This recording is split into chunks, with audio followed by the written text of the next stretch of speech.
We're talking DTC growth, people interested in growing their brands. Steve, software provider, one of my favorite pieces of software. Oh, John, you're too kind. But no, Johnny, thank you for having us here. I mean, this event is truly amazing, so intimate. It's just so interesting to connect with these founders and like literally have, you know, the guy from Jeremy from Oliva Dorado. Oliva Dorado. Let's make sure we edit that. Telling me how insane it is to use LiveRecover and experience it over the past year. He just quit his job and now he's full-time diving in. Like, it's just insane to hear these stories. But yeah, no, aside from that, Johnny, I wanted to just get a little chatter with you. We've been having some amazing conversations already. Why don't you explain a little bit about your journey, starting at Perfect YT, going through growth, and then now, you guys, you just shared that you got 150 million lifetime sales. Like, what an achievement. We hit 100 million this week. 100 million. Nothing to sneeze at. Nothing to sneeze at. So do you attribute a lot of that growth to connecting with operators at events like this, or, I don't have anything to do with the product. So product is a big part of what happens with the growth of a brand, obviously. I have something to do with customer service and marketing. On my side of things, the levers that I can pull are limited sometimes. And I've always found that if you could get in touch with the customer and you're talking to the customer directly and you get feedback, that really moves the needle. So I'm always looking for a way to get in touch with the customer, be it surveys, email marketing, reading ad comments, just whatever I possibly can get, customer service, reviews even. I'm using the Judge Me reviews. I'm using every review. I import them all. And I always just want to know, like, hey, what's going on? The interesting thing about LiveRecover, which, I'll be honest, I didn't really have a lot of hope for it to be successful. You heard that. I didn't have a lot of hope for it because for whatever reason, I just was like, you tried 90 pieces of software and 89 of them don't work. So, so I'm always constantly onboarding, offboarding. And I try everything for 90 days and I'll just watch it. So I basically just onboarded.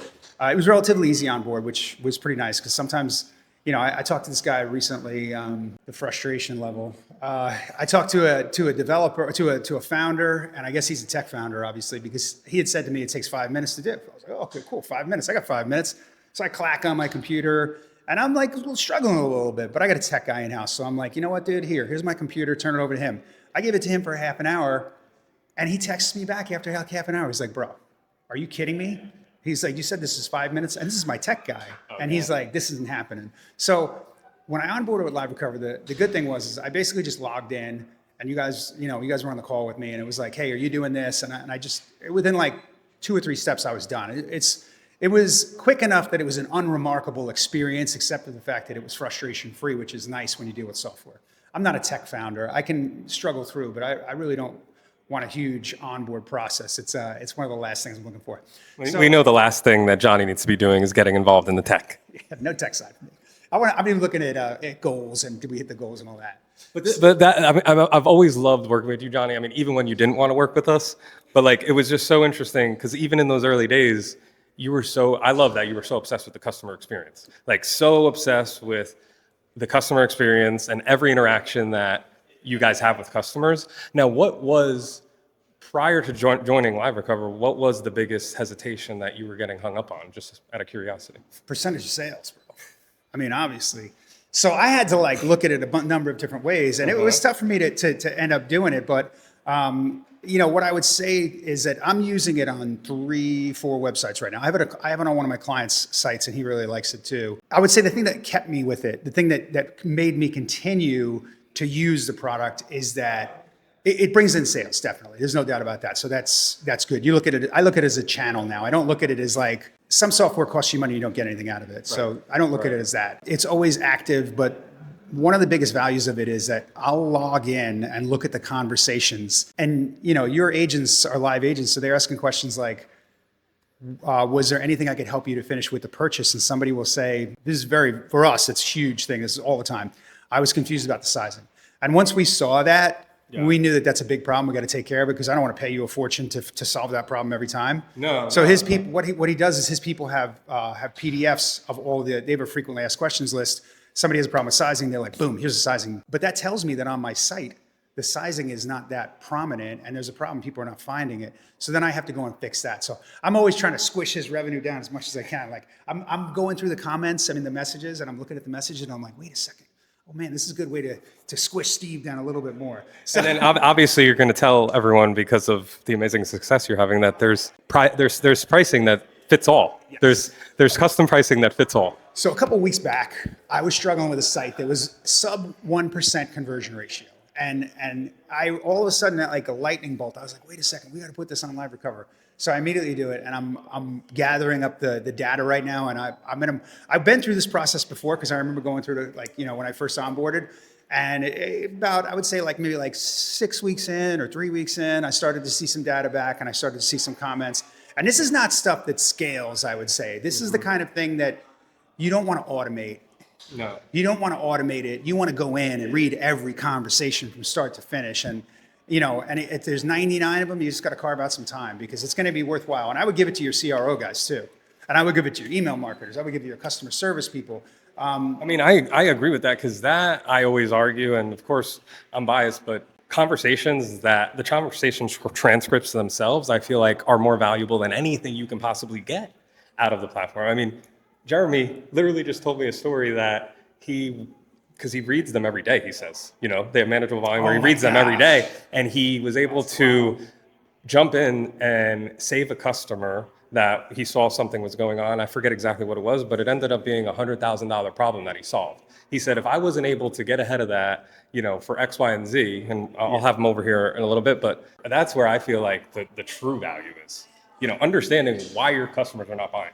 There's a lot of software products out there to switch gears kind of. And I said this on the stage before, that I have room for two software products. There's products that are dirt cheap, and there's products that will do anything to keep your business. And if you look at Shopify, and you're thinking about Shopify, you look at how much product they're dropping. They're one of those software products. They're not dirt cheap. It's reasonably priced, but they're willing to do anything to keep your business. And then there are not a lot of softwares out there like that. So I want the Judge Me, for instance, which is dirt cheap, or I want the LiveRecover that's going to do anything to keep the business. Because I can text Steve and say, hey, Steve, I'm trying to figure something out. I got a big problem. For instance, I had a huge problem about 2 years ago with an overload of ad comments. And I was struggling with the ad comments, and I was having a difficulty. I searched among my contacts, and I said to a couple of software companies I'm dealing with, hey, what do you think about ad comments? And I mentioned it to somebody in your team, and they were like, we don't do that, but we could check it out. And I think 10 days, 2 weeks later, they were like, I think we're ready to go. We got a beta program. You want to run roll? And I was like, cool, let's do it. Let's do it. And so the training process was very interesting. I was surprised by this. What they did was they went to my Facebook ads. They asked for access to Facebook ads, and they went to the comments, and they logged all of the comments onto a spreadsheet, thousands of comments. And then next to the comments, they logged what they thought they should respond. And then they asked me to read them and go in and correct their responses. So I did so. And eventually we were able to come up with a process that delivered a product that we were happy with. And that's tough. For us to have somebody commenting on our ad comments is a doozy. And it was amazing to watch. And it does go to show you that they fit the bill of willing to do anything to keep the business. It was amazing to unfold too. And I was almost having a heart attack because I'm not the tech guy. Thank God for Corey, my partner, who helped make this possible in 10 days. But yeah, we don't just save carts one cart at a time. We actually help add comments one comment at a time. I recommend it. If you're not going to answer the comments yourself instantly, have them, because people will batch things. And that's what I had gotten into. I was doing comments 2 or 3 days a week, and then they would just build up, and it got a little bit crushing. And I was watching, and in some instances, they were responding to comments in minute, 30 seconds. I think at one point, I noticed one of them, and I think it was sub 30 seconds. Because I had seen it, and I pulled my phone out, and and I saw the comment come across. I was like, oh, cow, they're on it. Okay, so this is rapid fire. Can you recall it could be funny, hilarious, inappropriate, in between, a conversation that sticks out that an agent had with one of your customers for Perfect White Tea? I think they used emojis, and my wife's partner hates emojis. She's like, they better stop that right now. And I just hit them up right away, and they were like, okay, cool, we fixed that, and then I never saw an emoji again, so it worked. Okay, now what is the leading KPI that you measure LiveRecover on, if there isn't a leading KPI internally? Obviously, a lot of people like conversion rate, revenue lift, but I'm always curious. It depends on where the brand is at. I'm not really looking for conversions as much on the bigger brand because those people are going to convert. With a smaller brand, what I'm really looking for is what are the friction points? What's keeping things from converting? And that's where the tool is priceless. I'll admit to this. I don't know if I mentioned this to you, but I actually was attempting to cut LiveRecover out of the process for a little while.